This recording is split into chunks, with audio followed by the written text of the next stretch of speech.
afternoon, everyone, and welcome to today's version of Black Health Trust. We are so happy that you chose to spend some time with us this afternoon. I think you can tell that we're kind of in a feisty mood. Our topic today is self-defense for your body, mind, and spirit. And in that spirit, I'd like to open with a quote from Maya Angelou, who said, among other things, she said, "You may not control all the events that happen to you, but you can decide not to be reduced by them." And kind of in that spirit, I'd like to set the tone and turn the show over to our founder, Dr. Randall Maxey. Thank you very much, Dr. Neighbor Stevens. Thank you very much, Dr. Ivan Walks and Dr. Hines and Simon. I'm a bit disturbed, and I'm going to ask if in the near future, the Dr. Walks and Dr. Lawson do some type of comment analysis of the psychiatric meanings of what we hear out of prominent people in Congress, including the new Speaker of the House. I know we are 501c3 and can't get too political, but I'm wondering if there's a tinge of psychiatric disease, or is it pure politics? And I'll leave it at that for now, and we'll discuss that offline. But it has to be dealt with because it's probably messing with my mental health. I don't know if it's messing with everybody else's, of what we hear and see going forward. And these people are not stupid. So I'm thinking there's some other reason. But let's get on with our show. We want to talk about things that we've talked about before. There's nothing new, but we know we have to have more of a buy-in. And I'm told that if you tell somebody something 25 times, they should start to believe it and do it. So let's start off. In my first slide, I'm very happy to share, and that's sort of a ha-ha for me too. Let's go to the slide, Simon, if you would.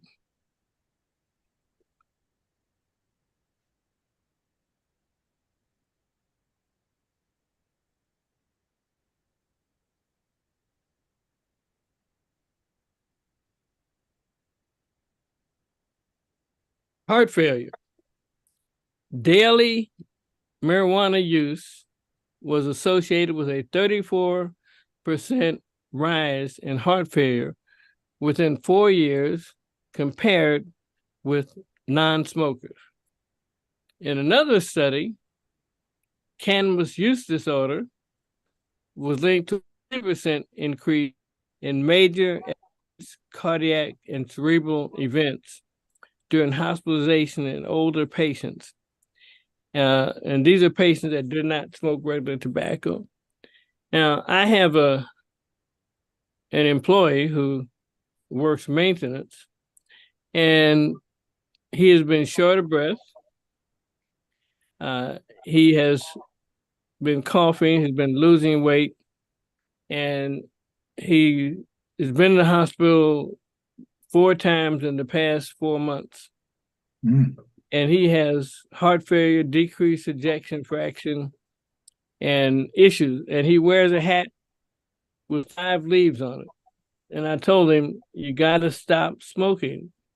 And it's all bad to smoke in general, but smoking specifically the way you smoke marijuana, especially if you got heart failure, you inhale it and keep it inhaled a long time.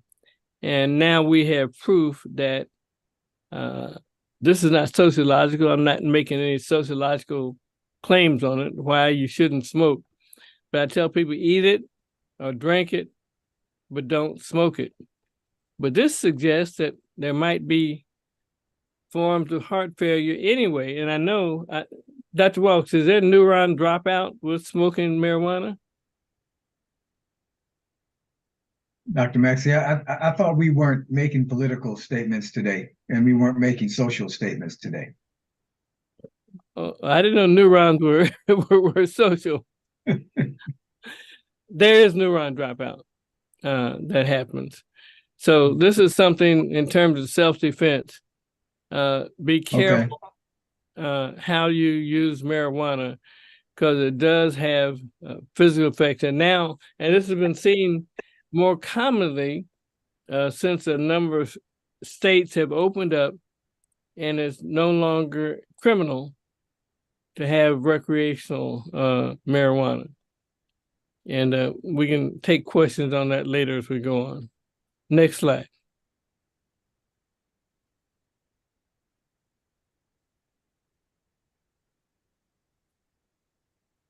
So there's a growing rate of heart failure, and we know that we need to do more to prevent it and stop other risk factors. And we know those risk factors are obesity, smoking, and hypertension. So what this is basically saying, you got to do something about obesity. No such thing as pleasantly plump anymore. Smoking isn't good under any circumstance. And high blood pressure is something that your body cannot stand. There's a big risk in that, and we have a slide on that in a little bit later on. Next slide.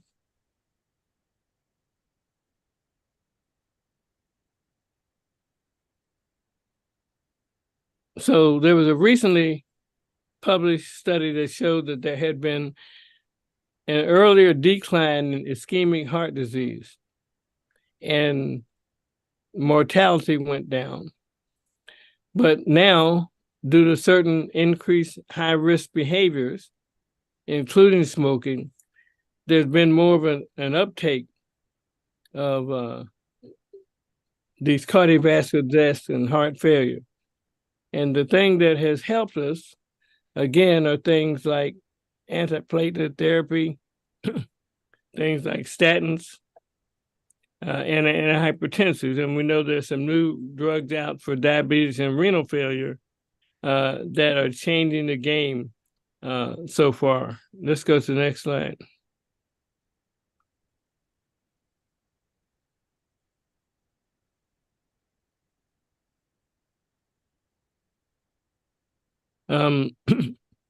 Barbara, maybe you can do some of these slides if you don't mind. Okay.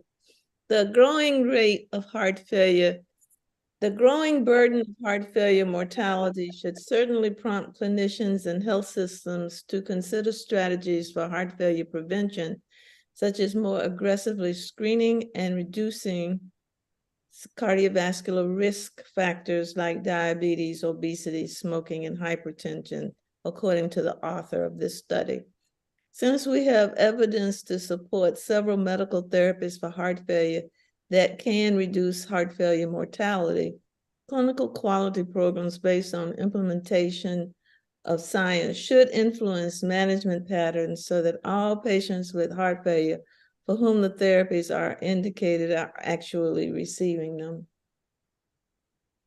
Go to the next slide.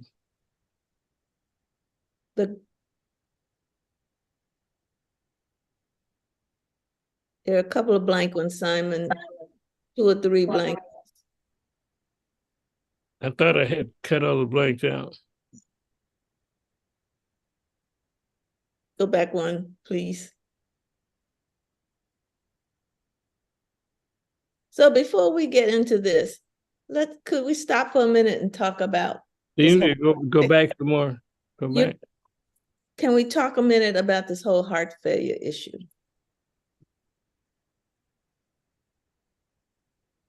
I don't know if there are any questions in the chat about it, but the reason I wanted to stop on it is I don't think a lot of people take heart failure seriously. Now, I'm basing this on anecdotal information. This is not based on a study. But what I have observed in many cases of people who are hospitalized with very significant heart failure, when they are asked about their heart failure and their symptoms, they minimize them and possibly are ignoring them out of a denial, perhaps, position that that this is something that is going to, that can and will, if not treated effectively, shorten their lives and significantly impact the quality of their lives. And I just want to make sure people understand. I used to explain heart failure like, think of your heart as a fire hydrant. And it's a fire hydrant that has 4 different chambers. And it requires all of those chambers working in combination to effectively get the water out of the fire hydrant. So if your heart is that 4-chamber fire hydrant, different areas of the heart, or all of the areas of the heart, can stop working because the muscle can no longer generate enough pressure and push the blood out. And if the blood is not getting pushed out, then everything else is going to be affected. So it is a critical condition that should be taken extremely seriously. Dr. Maxey just talked about some of the factors that lead to heart failure. But the idea is to keep from getting heart failure in the first place. That's what this is all about. So I want to make sure that that point is really driven home, and that we pause for a moment if anyone has any questions about what they should be on the lookout for, any signs that should make them go to their doctor to check and see if they have heart failure. Because you can sit and cook along with heart failure for quite a while before you become have sustained the total damage to the heart that are like the end stages. Like everything else, there's a beginning point. But ideally, what we would like to do is keep you from even getting to the beginning point. But I do want to make sure everyone is aware of some of the signs and symptoms that they might have some heart failure issues that need to be checked out. So let me add, Dr. Neighbor-Stephens.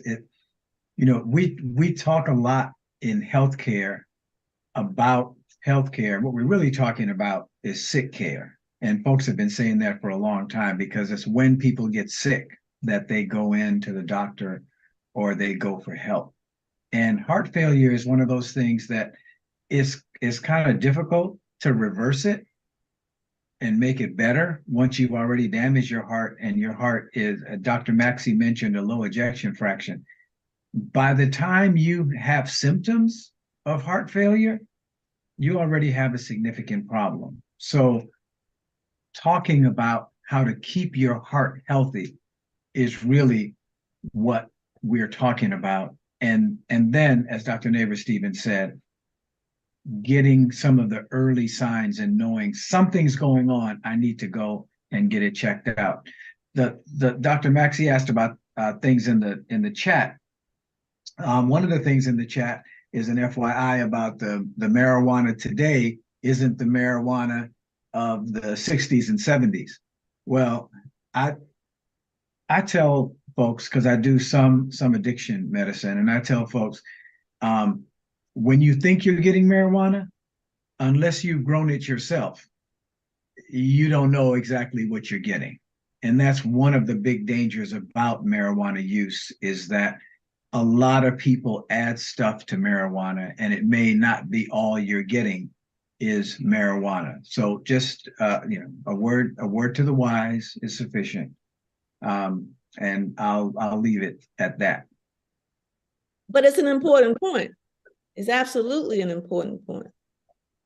One of the questions in the chat is, there are two actually.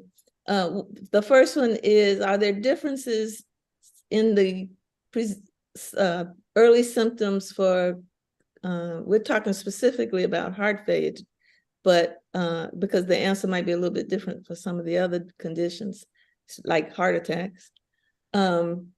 Are there differences in the symptoms between men and women? Well, the early symptoms that I was alluding to which are not really early, because as Dr. Walk said, if you're starting to have these symptoms, you already got a problem on your hands. But shortness of breath, swelling in the feet or the hands, are things that and unexplained fatigue. Now, unexplained fatigue can have a number of causes for sure, but among them would be problems with the heart. Dr. Maxey, did you want to add anything to that? No, I think one of the first symptoms that you get is some people is shortness of breath, fatigue. Like you used to be able to walk 2 blocks. Now when you get to 1 block, you're short of breath. Going up steps might be a problem to you. And you just feel weaker before. So those are some of the signs. And what I recommend for people to do is please see your primary care doctor. We've said everybody needs a primary care doctor, right? And by primary care doctor, I mean whoever provides your health care, whether nurse practitioner or whoever. You need to see somebody. Do not take your symptoms very lightly and find out what it is. It may not be heart failure. There's some things called mortality multipliers. If your blood count is low, that can exacerbate heart failure symptoms as well. If your diabetes is up, if you have chronic kidney disease, all of those things can affect your degree of symptoms of heart failure. So yes, you're right, Dr. Neighbor-Stephens. The second question in the chat is, what can loved ones look for in someone with cardiovascular disease? I actually would address that generically. Loved ones have the opportunity to observe you without you being, you being in the mirror trying to look at yourself. They are observing you, and they are observing you as long as they are around you. And they can notice changes in you that you may not have picked up or noticed in yourself. It can be a change in your color. It can be a change in your usual activity or your usual intensity in activity, as well as some of the things we talked about before. So loved ones are frequently the one that identify problems. It is a well-known experience that is recognized. It's frequently a loved one that finds a lump in a woman's breast. So loved ones have the opportunity to be a barometer, shall we say, of your health, and help and an early warning system regarding things going on in your body. Dr. Neighbor, while you're on that thing, let me make another comment on what you're saying, because you're right on it. But Simon, I sent you a new set of slides. Put those up. We're out of sequence what I sent you. But being intimate, men especially can find that they're more fatigued, short of breath, or can't get an erection, because heart failure is a degree of poor circulation.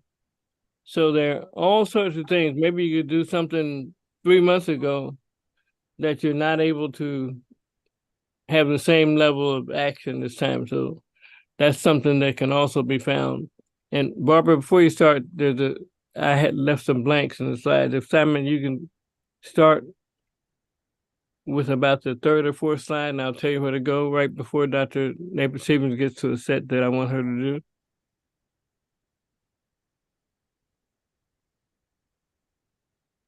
So while we're doing that, Dr. Maxey, I just want to make a link that we often make. Mental health issues, mental health concerns can impact a lot of places in our lives.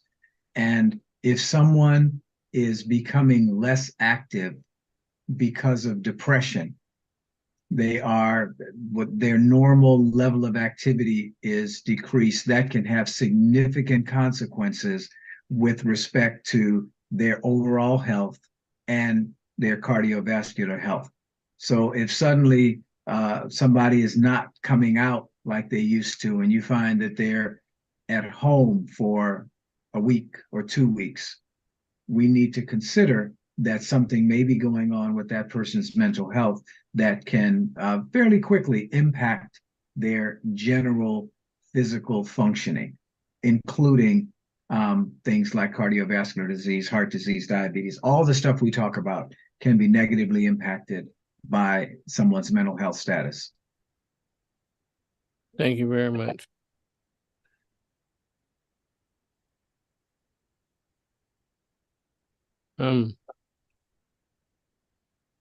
So go down one more, I think. Next slide, Simon.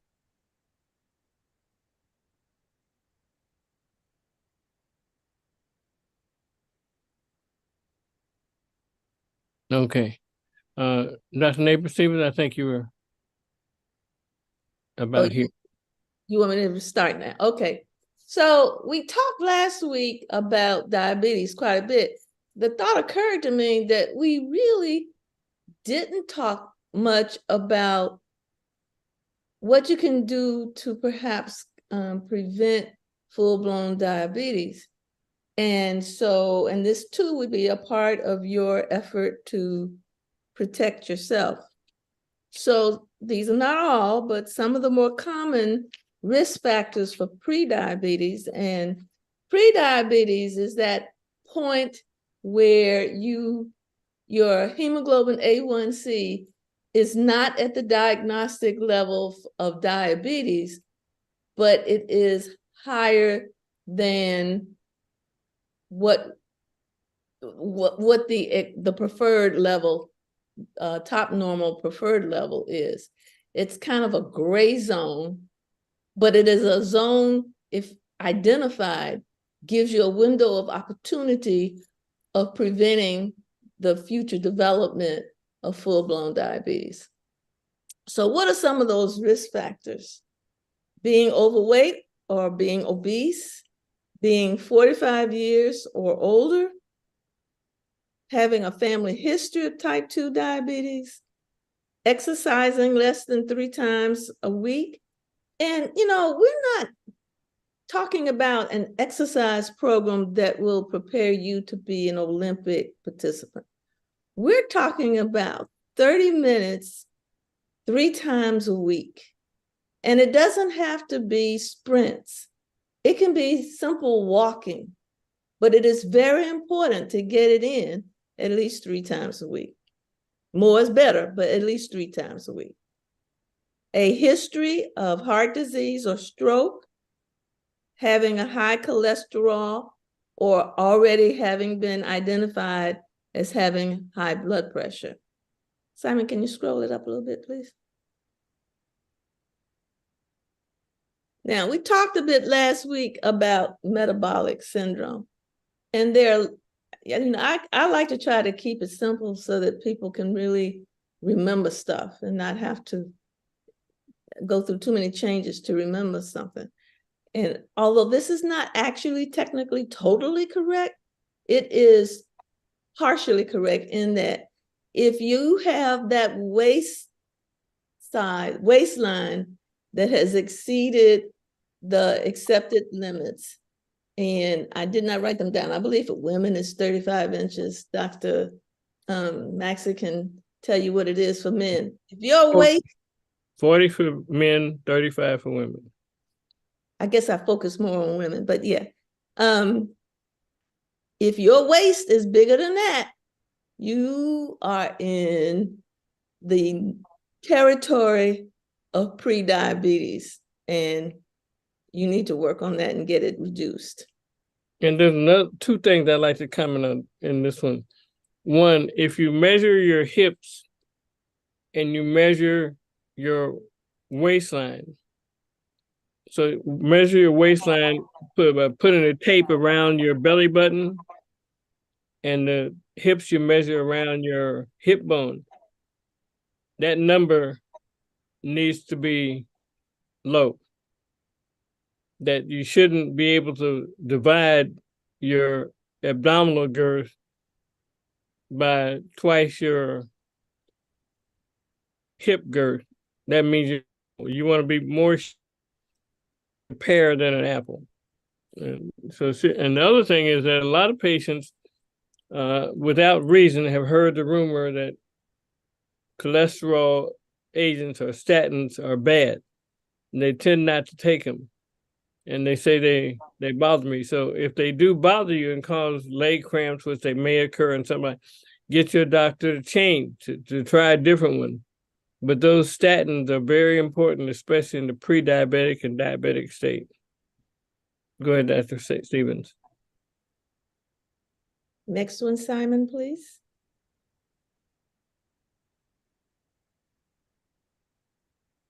Okay, so many women, and I believe I'm correct in this, there is a slightly higher prevalence of a condition called polycystic ovary syndrome, or PCOS, in African-American women.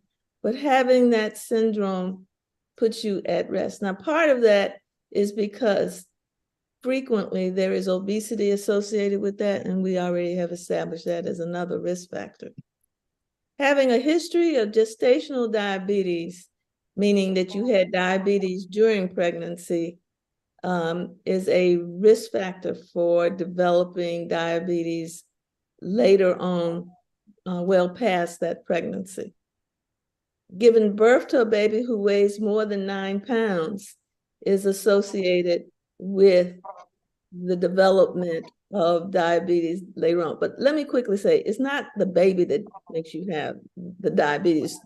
It is the fact that usually big babies like that are that size because the mother had high blood sugar levels during the pregnancy.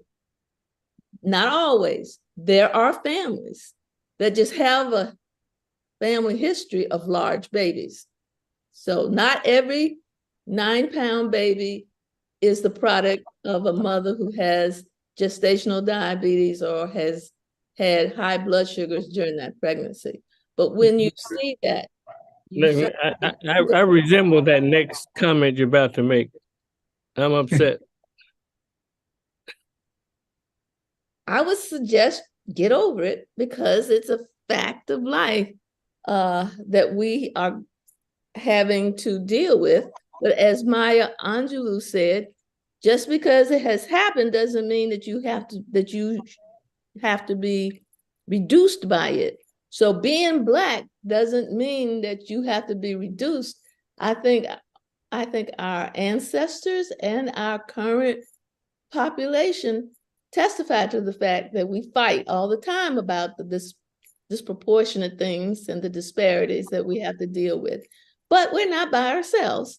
It's also true among Hispanic, Latino, Native American, or Alaska Natives, Asian American, or Pacific Islanders. May I ask another question? Is there a relationship between Johnson & Johnson's product and polycystic ovary syndrome? No, I think you're thinking about the cancer issue, the ovarian cancer issue, not PCOS. Okay, good. Next slide, Simon, please.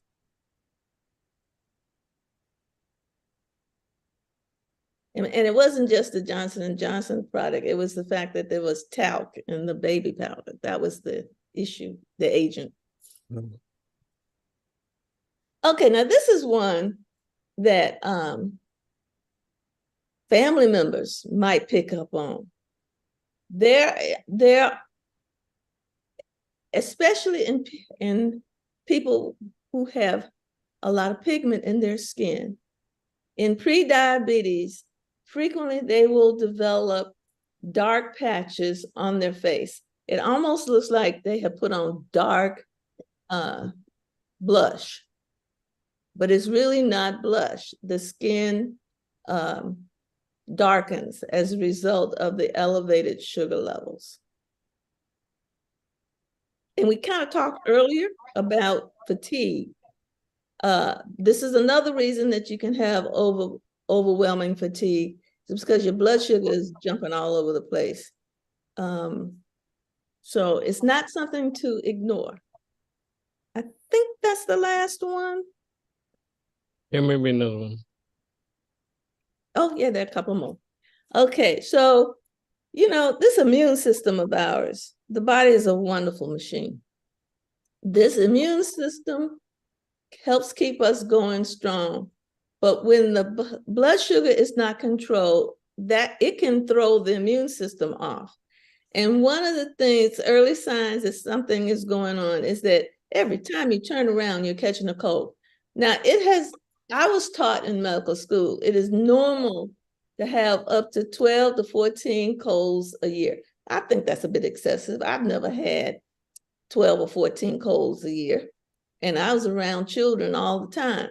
But nevertheless, I bring this up because to say that you're catching frequent colds and more susceptible colds is kind of a subjective thing. But if you think you're catching more colds than you used to, and more frequent, and you think it's not usual for you, that could be a sign that your immune system is off. Another very frequently occurring situation is repetitive yeast infections. These can be vaginal yeast infections. They can be yeast infections in the skin and skin folds. So you find yourself having them in the folds at the top of your thigh, or you find them in the skin folds underneath your breast. But this can be a sign that you are in those early pre-diabetic stages with unstable blood sugars. What does that look like in real life clinically? How would somebody know that they have that? What, the yeast infections? Yes. Okay, vaginal yeast infections are usually an itchy, yellow-white, thick, pasty discharge that can be so heavy. I mean, it really wets your panties. It's a heavy discharge, or it can be a very heavy discharge, and it leads to the vaginal walls are irritated, so any kind of intercourse can be unpleasant. It's also, you can spread it to your partner, especially if they are not circumcised. The skin fold ones, some of you may have seen it on babies. Babies can sometimes get yeast infections in the diaper area, and again, in the skin folds, behind the neck, in the skin creases of their elbows and in their armpits. It starts out as just redness. Untreated, it can progress to actual being raw. Thank you.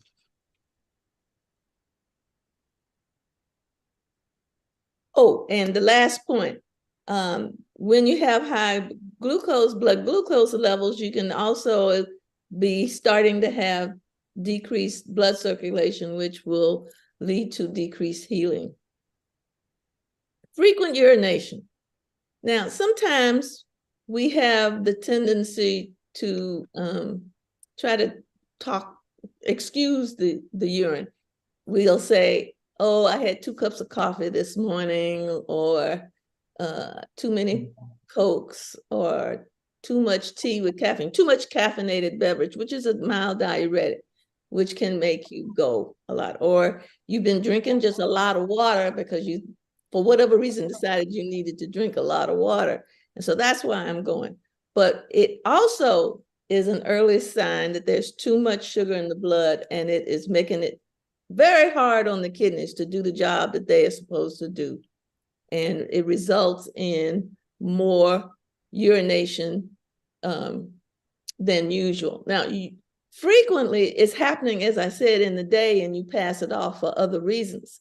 It becomes more noticeable to you. And again, this may be where a family member may be saying, something's going on different, that you're getting up more than you ever got up before to go to the bathroom during the night. Maybe you never got up during the night to go to the bathroom, and now you're getting up 1 or 2 times in the course of the night.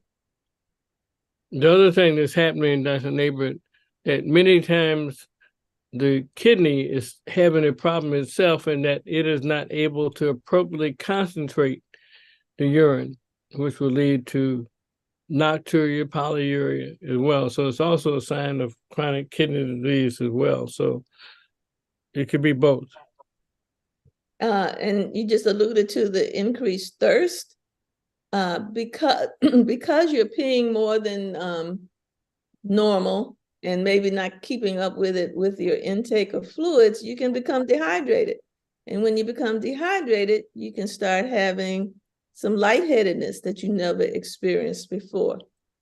And then there actually can be irritability associated with low blood sugars. You may have heard of the term hangry. Hangry refers to increased irritability observed when people's blood sugars have dropped because they haven't eaten. But it's related to the same thing that prediabetes is related to, and that is, for whatever reason, a drop in the blood sugar level. Dr. Walsh, is there any psychological component to that? Or do some of us just get evil? Well, yeah, some of us just do get evil, but there is absolutely a psychological component to that. One of the things that folks may do when they are trying not to have to go to the bathroom a lot, and not really relating it to a blood sugar issue, is that, you know, you get dehydrated. Well, if I drink something, I'll have to go to the bathroom. I've got an hour in the car to get to work. And there are all kinds of things, but dehydration can lead to you feeling not only dizzy and lightheaded, but lead to you feeling irritable.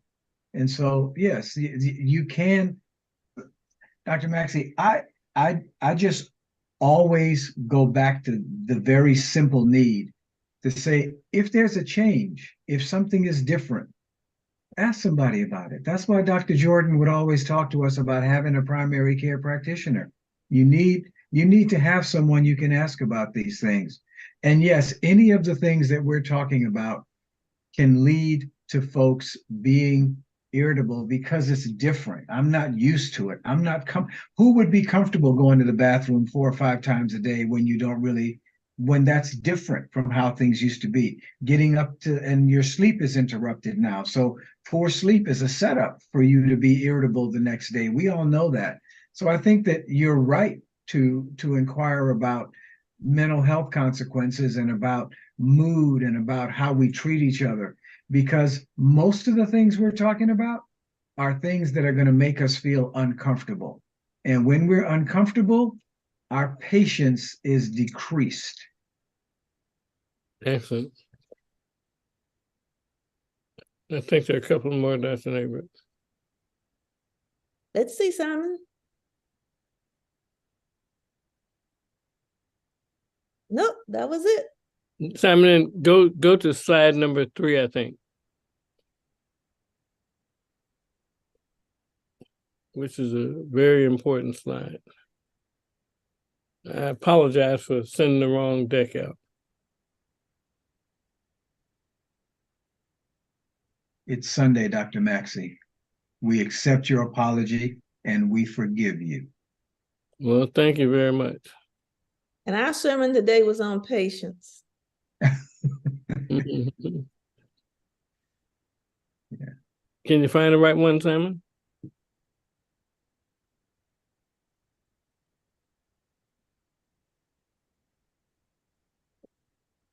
But you know what? I just want to emphasize what you just said so eloquently, Dr. Walks. If you see a change, check it out. Yeah. Okay, go to the next slide.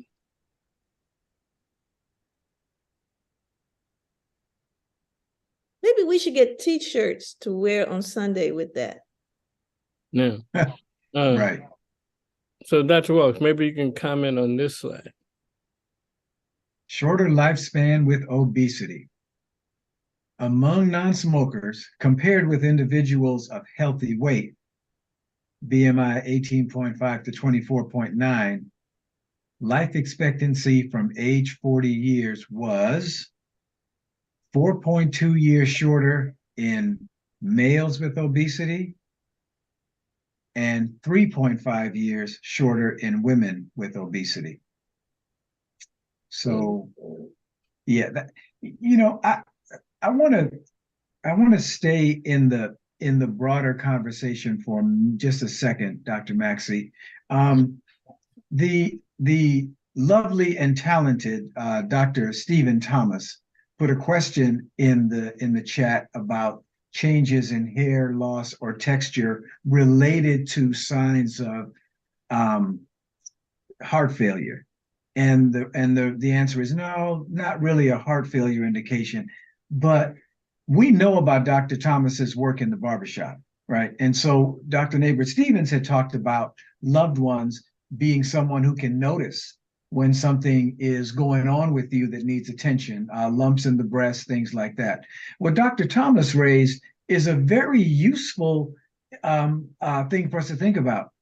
When you're going to the barbershop or the beauty salon, they can notice whether there's a change in your hair texture or there's hair loss in some areas. And though it may not be a leading sign of heart failure, it can be a sign of a lot of other things. It can be a sign of some issues with your thyroid. It can be a sign of some issues with your mood or your anxiety. So, Dr. Thomas, don't let the barbers and the stylists off the hook. There's a lot, if you notice or they notice a significant difference in the texture, quality, or amount of the hair that someone has from the last visit to this visit, they should say something to them. You don't want to hurt someone. You may hurt somebody's feelings telling them they're losing some hair, but watch me misbehave. But if Will Smith is not there to slap you, you should mention that there's something. I know, Barbara, I couldn't help it. You should notice that. You should let people know that you notice that there's a change in their hair texture or a change in their hair amount, because it could mean there's an underlying, oh, the list is long. You guys can help me. It could be hormone problems. It could be all the things I mentioned earlier. A lot of stuff, vitamin deficiencies, a lot of things that show up in your hair. Texture, amount, all of that. So anyway, back to the obesity issue. Just come on, just get up and exercise and eat a healthy diet. Help me, Barbara. Just get up and exercise, move around, eat a healthy diet. Well, that is true, but there is a factor. I heard this in a lecture a few years ago. It really depressed me, and I can't remember the exact numbers, but there are different articles that you can Google how many calories X food is. Let's just say, for the heck of it, a chocolate cupcake. How many calories are in a chocolate cupcake? Okay, let's, for the argument, say there's 400. It's probably 4,000, but let's just say 400. And how many calories can you burn off walking at a brisk speed for an hour? And I'm just making up a number. Let's say it's 50. Well, you still have an overage of 350 calories that there's no way you can walk off. Or if your form of exercise is weightlifting, you're going to still have a deficit. You can't, my point being is, there are only a certain number of calories that you can burn doing whatever form of exercise you're doing. And if you are not eating appropriately and staying within your desired calorie range, that overage ain't going anywhere, even if you do your exercise, because it's going to accumulate over time. So I'm saying that hopefully for a bit of a shock value, but more to get the point across that it's not a one-time thing that you can do. Now we're in the age of Ozempic and all this stuff. So that aside, we're not, it's not like you can just do one thing and get obesity under control. It's a combination of effort, intentional, very intentional effort to make a dent. So it's like you said, it's diet, it's knowing what your caloric target is, it's modifying your diet so that you stay within it, it's increasing your exercise level to help burn calories, it is knowing that if there's certain activities that trigger overeating for you, being mindful of that fact and managing that fact. Let me make a comment. Go to the next slide. I think I want to address two things at once. If the next slide is correct.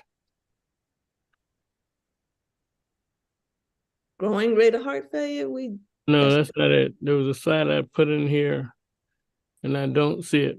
But it was a slide on cardiovascular disease and blood pressure. And by lowering your blood pressure to a systolic of 120 and a diastolic of not more than 80, you reduce by almost 35% your rate of cardiovascular disease and strokes. So the whole body works together. As Dr. Walk said in church, the Lord works to those who work together for his blessings, right? Something like that. But you can't separate heart failure from the other risk factors. And we have to be, as Dr. Neighbor-Stevens says, mindful of how you eat. And we have to make the right choices. You cannot just exercise it off. In fact, I read a discouraging article several weeks ago that just exercising alone doesn't do anything for you. You have to stay active all day long in some way. Not necessarily exercising all the time, but at least being in motion as much as possible. What these new weight loss drugs do in the meantime, and it's not something that we like to say it's going to solve the problem, but for at least an initial period of time, it can get you used to eating less, and we put together with it an eating program, a dietary program that's not strict, and teach you mindful eating and mindful living so that you can lose the weight. And we brought this thing up of self-defense that is so many times that it's not the so-called man that's killing us. We're killing ourselves by the way we treat our bodies and the way we treat our temples. So self-defense is sometimes a defense against yourself. And we need to be more mindful of what we put in our mouth. I know that chocolate cake is good. There was a preacher here named Ben Reed a number of years ago, wonderful man. And he used to preach a sermon. If you love me, you will not give me that chocolate cake. If you love me, you will not bring me that peach cobbler. If you love me. Now, all of us have taste buds that are used to certain things. They're either sweet, crispy, or salty. And that's how we're hardwired. But we have to fight against those tendencies if we're going to live our 70 or above that we're promised in the Bible. But you have to work at it. And our thoughts today, and we'll keep doing it, we have to live healthier, eat healthier, move, and be mindful of what we do. I would take advantage in the meantime of certain pharmacologic developments that we have that can help you if you need to lose weight, get better in shape. Understand that there's no such thing as fat and jolly. That will kill you. I have a lot of friends that were so big and healthy and life of the party, and they're dead.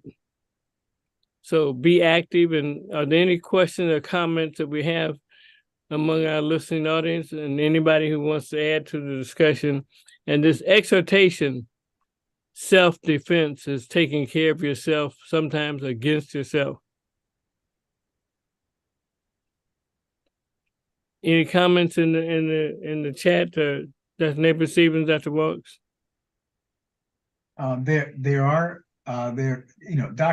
Stephen Thomas always has something to educate us about. This time he's given us some work to do. He's asking how about us putting together a Black Health Trust workbook for barbers and stylists called Knowing is Better Than Not Knowing. Yes, Dr. Stephen Thomas, Dr. Maxey will start working on that right away. But I think he raises a good point, Dr. Maxey and Dr. Neighbor Stevens. I think that as we begin to look carefully at how to reach specific populations, we talk about cultural appropriateness, getting something that will connect with a particular group will certainly improve the impact. So thank you for that. Absolutely. The other thing that is also there is some information about how to work with Dr. Thomas and his team as they go out into the community through the barbershops to give folks good health information. So it's absolutely something that is not just a new idea. It's something that Dr. Thomas has proven works, that he's been doing for a long time. And I think it can stimulate all of us to look for opportunities. Did I hear you suggest that Dr. Thomas should collaborate with us and put that together? I think that if Dr. Thomas wants to make sure it's done right, he should absolutely collaborate with us to get that done. You agree with that, Dr. Neighbor Stevens? I think that we certainly can collaborate and produce a document that has very useful information. I guess you can sense a but. My concern is, and my suspicion is, people don't read. Well, I heard somewhere if you want to keep stuff away from Black people, put it in writing. Oh, come on. No. No. All right. So we should put it in writing. Or maybe we should put it in writing and the video. Well, I think there's some truth to the fact that if you just write something and hand it out, that people are not going to read. But that's not how Dr. Thomas works. He's going out there talking with people, and there's something in sales called a leave behind, right? You want to tell people what you want them to know, and then you leave behind some information. So certainly it's we hear your butt, Dr. Neighbor Stevens, and we raise you. Yes, we can work around that. So maybe we should have a special Black Health Trust during the week when barbershops are functioning, on a Saturday when they're functioning, and do a session aimed at that audience with Dr. Thomas, I think. Dr. Thomas, may I suggest that you go to YouTube? All of our shows are there from the beginning, or not you personally, but give the information to your barber warriors that these YouTube shows are available and they can run them during the time that the shop is open. Yeah. In the meantime, I would like to curate something just for them, and we can figure that out. Dr. Thomas, we have each other's number, and I have the one for Dr. Neighbor Stevens and Dr. Walks, and we should talk about this. Yeah. So this is great. Any other comments? Dr. Clark has put a couple of comments in the chat referencing the fact that one of them references the fact that the barbershop is that safe space. I was talking with someone yesterday who drives 45 minutes to his barbershop to get his hair cut every week. And I said, can't you find a closer barbershop? And he says, I could, but I wouldn't get the conversation I get in my barbershop. And so I think that it is a safe place. It's a place where people are known, where they're cared about. And so bringing the information to that safe place, as Dr. Clark was saying, where folks can have a comfortable, open discussion, makes a tremendous amount of sense. Can we unmute her for a minute? And Dr. Walks, I used to get a haircut every week. Now I only need one every other month. Can we, Hey, Dr. Clark and Dr. Stevens, before we go off the air? Yeah, so Doc- thank you so go ahead. thank you so very much. It's great to kind of be back in the folds of things. I've kind of had some personal challenges, so haven't been able to attend as much. So always great information as usual. And yes, this safe space we have to find to be able to reach, our people. Then they don't come to us, so we have to find ways to be able to go to them. So really excited about this project, that is coming up. And yes, any way I can always lend a hand, please let me know. So great to see everybody again. Thank you. Excellent. Good Any to see final you too. words, Dr. Stephen Thomas? Dr. Thomas put in the chat earlier. Oh, there he is. He's unmuted now. Well, Great. you have me automatically muted. That's the way it's set up. I get it, but the conversation is so rich, and I just want to say that this has always been a beginning, and thank you so much for being the go-to place for helping educate our community in a way they can get it right there in the barbershop. So I'll be following up on some of the next steps. And what better issue to address than type 2 diabetes? Yeah. Wow. Thank you so much. Is Dr. Sherrod on? Dr. Helen Davis? I'm calling on a few people. Don't I'm see good. Dr. Sherrod. Yeah, she was on earlier, but I don't see Dr. Sherrod now. Okay, I'm going to New Hampshire. Nobody in New Hampshire has a comment? Yeah. I'm here. You did mention first, thanks for another great Sunday, but you mentioned that you might speak a bit towards what's happening in our Congress and the people, our leaders, our leadership, and something to that nature. And I would desperately like to hear something that makes sense, because I haven't heard any other than seeing some of the voting outcome. But other than that, I'd like to hear you kick that off a little bit and hear what people have to say. Yeah. Well, one thing I did read about that in the Bible, it says, pray for your leaders. And I think they need some prayer, serious prayer and intervention. I won't go further than that at this time. I'll let Dr. Walks and Dr. Neighbor Stevens make any further comment on that. We are at the Well- top of the hour. That's the easy way out.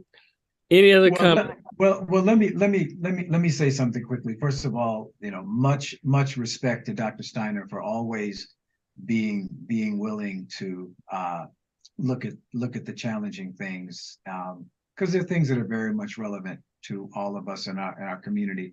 And Dr. Maxey did say that he would ask Dr. Lawson to help us have some conversation about that. In the meantime, Dr. Steiner, I think what we see at the national level is a real challenge for folks to understand how to work our system. We want to vote for people that want to fight for us, and then they get there and they just want to fight with each other. And I think we have to stop with a lot of the rhetoric about I'm going to fight and don't worry, I'm going to be a fighter, and really hold people to account for getting things done. And one of the useful ways to start that is to let our elected officials know that we are listening, that we are concerned, and that we want them to work together. And so phone calls and writing letters and connecting with those folks, and not getting discouraged. I hear people say, well, I'm just not going to vote. Don't do that. Continue to vote, continue to interact with people who are running for office. It doesn't cost a lot of money to go to a fundraiser and have a chance to actually talk to these folks. And so I would just recommend we get more involved in the system and let folks know we don't want them to just fight. We want them to actually get work done. So I am going to say something, Dr. Walks, now that you stimulated me. I'm very mindful that the words that form this country, and I won't go to what the purpose of the words were, but we were supposed to be a country that was free from tyranny, free from King George at that point in Britain, and where religion was free and people could be whatever belief they wanted to be.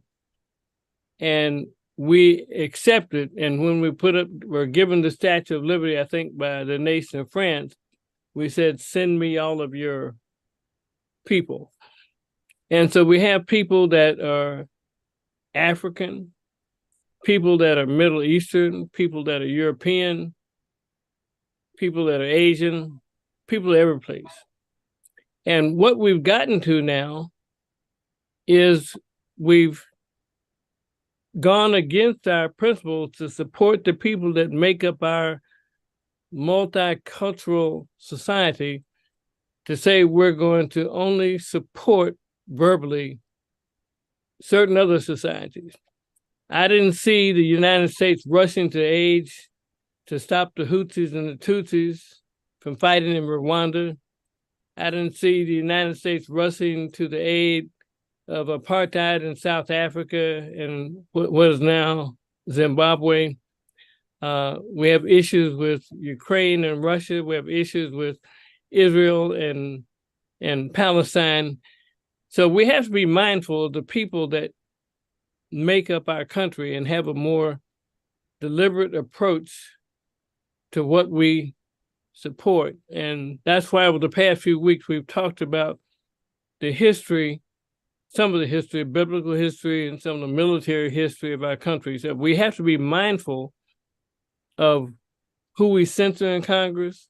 Do we have free speech or not free speech? So I think some of the things that we have coming up in the future, we're going to make sure that we disseminate what is really going on without being necessarily political.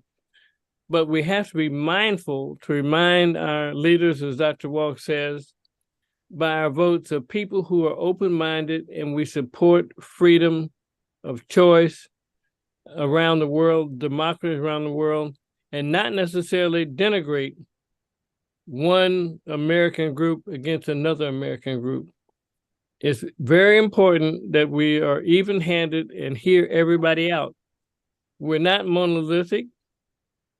We have friendships, we have beliefs, but above all, we have a nation that is the greatest nation on earth to be. And I'm concerned that we don't let our leaders off the hook for being irresponsible. We have this big debate going on about, does an adult woman have a choice of what to do with her body? Does the government need to have a say in what she decides on that? Should there be limited government or should there be big government? And how does it affect? We have to be mindful and thoughtful of these processes. And right now, government is good when it supports what we want. Government is bad when it supports what we don't want. So you can't have it both ways. So we've got to make these comments. We've got to be mindful about it. And like Dr. Walk said, we can't just say it's no use and cop out. We have to speak, we have to vote, but we do have to be respectful of every single person that makes up our culture and country. That's my take. Any final words, Dr.? First of all, Dr. Maxa, you had asked for Dr. Helen to be able to come on, and she is still muted. If we can get Dr. Helen unmuted, she has a comment about the diabetes.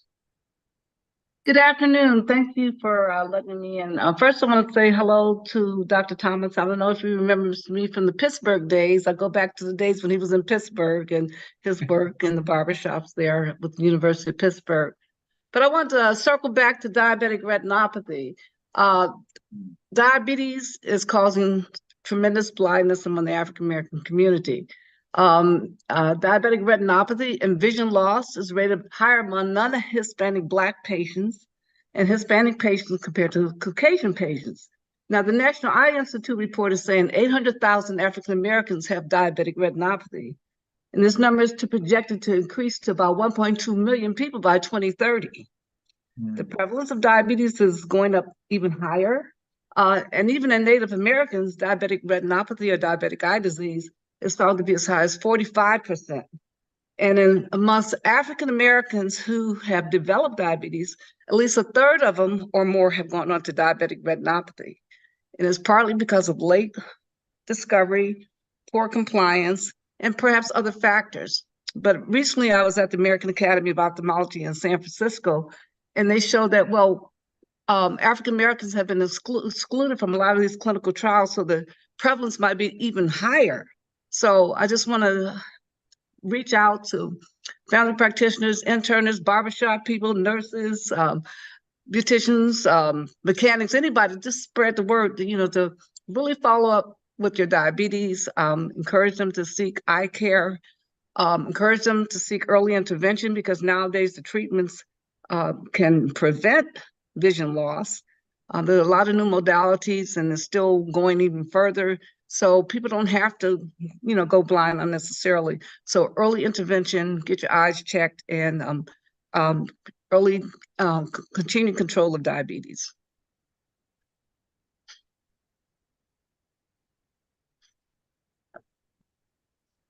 Hey, thank you very much, Dr. Helen. That is so important.